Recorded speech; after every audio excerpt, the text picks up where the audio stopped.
श्री मुक्तानंद जी की कहानी। मुक्त दिल बेरहम। भगवान ने संसार रूपी अजब घर में भांति भांति के जीव जंतु छोड़े हैं। कुछ काले, कुछ गोरे, सुंदर असुंदर, भोले जल्लाद, अलग अलग स्वभाव, अलग अलग चाल ढाल। मेरे पड़ोस में एक सज्जन रहते हैं, नाम है उनका मुक्तानंद जी। यथा नाम तथा गुण। क्या मजाल है कहीं दावत का झूठा निमंत्रण भी मिल जाए और वह जाने से पीछे हट जाए, चाहे बीमार ही क्यों न हो।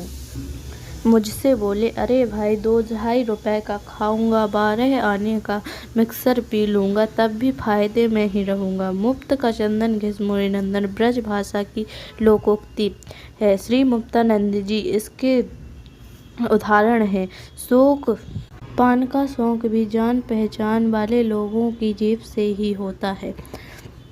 आपसे नमस्कार किए और पान पर हाथ बढ़ा दिए। यदि आप ट्रेन से सफर कर रहे हैं तो किसी अजनबी से निसंकोच रूप से अपने आवश्यक शौक पूरा कर लेते हैं।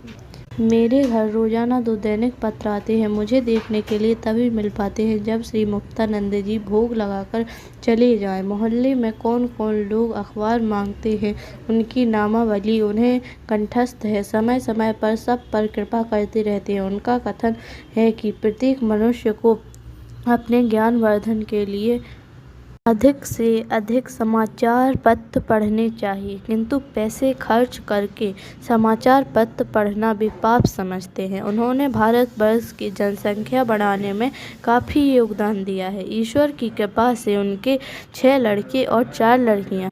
शिक्षा सबको देना वह अपना पावन कर्तव्य समझते हैं।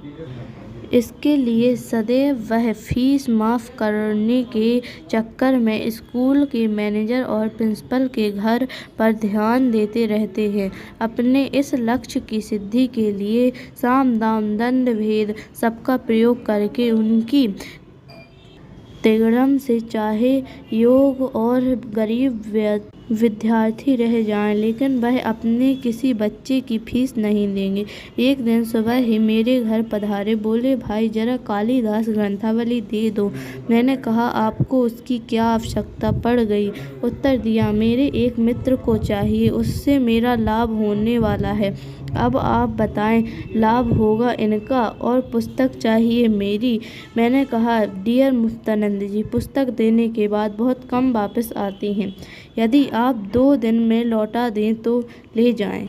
सारांश यह है कि वह पूरा वादा करके ले गए हैं। आज 2 वर्ष हो गए, पुस्तक वापस करने का नाम नहीं लेते। इस प्रकार अनेक पुस्तकें लवा